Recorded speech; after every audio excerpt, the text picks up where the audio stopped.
তুমি এখন স্কুলে বা কলেজে আলজেব্রা পড়ে বিরক্ত হও, তাই না? কিন্তু জানো কি, এই আলজেব্রা শব্দটাই এসেছে এক মুসলিম বিজ্ঞানীর নাম থেকে, যিনি শুধু অঙ্ক নয়, বদলে দিয়েছিলেন গোটা দুনিয়ার গণনার ধরন। এই মানুষটির নাম আল মোহাম্মদ ইবনে মুসা আল খাওয়ারিজমি। নবম শতাব্দীতে তিনি ছিলেন বাগদাদের বিখ্যাত বাইতুল হিকমা জ্ঞানালয়ের প্রধান গণিতবিদ।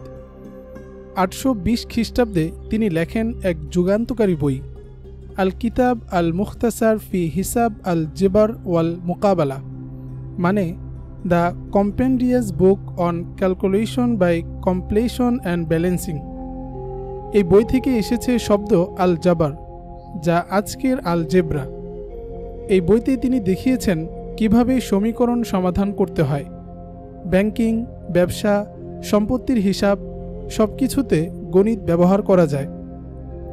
তিনি এমন এক পদ্ধতি তৈরি করেছিলেন যেখানে শুধু সংখ্যা নয়, পরিচিত ও অজানা রাশি ভেরিয়েবলস নিয়েও গণনা করা যায়। আজকের কম্পিউটার প্রোগ্রামিংয়ের মূল ধারণাও তার থেকে এসেছে। তার নাম থেকে এসেছে আরেকটি শব্দ, অ্যালগরিদম, অর্থাৎ যে পদ্ধতিতে আমরা এখন যে কোনো সমস্যা ধাপে ধাপে সমাধান করে থাকি। এই মানুষটি আমাদের দেখিয়েছেন জ্ঞান শুধু বইয়ের ভিতর সীমাবদ্ধ নয়, এটা পুরো সমাজকে বদলে দিতে পারে, প্রযুক্তিকে এগিয়ে দিতে পারে, এমনকি সভ্যতার ভিত্তি গড়ে দিতে পারে।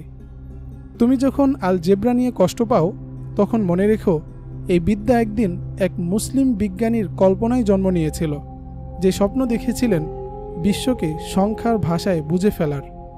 ভিডিওটি ভালো লাগলে অবশ্যই লাইক, কমেন্ট, শেয়ার করবেন আর চ্যানেলটি অবশ্যই সাবস্ক্রাইব করতে ভুলবেন না।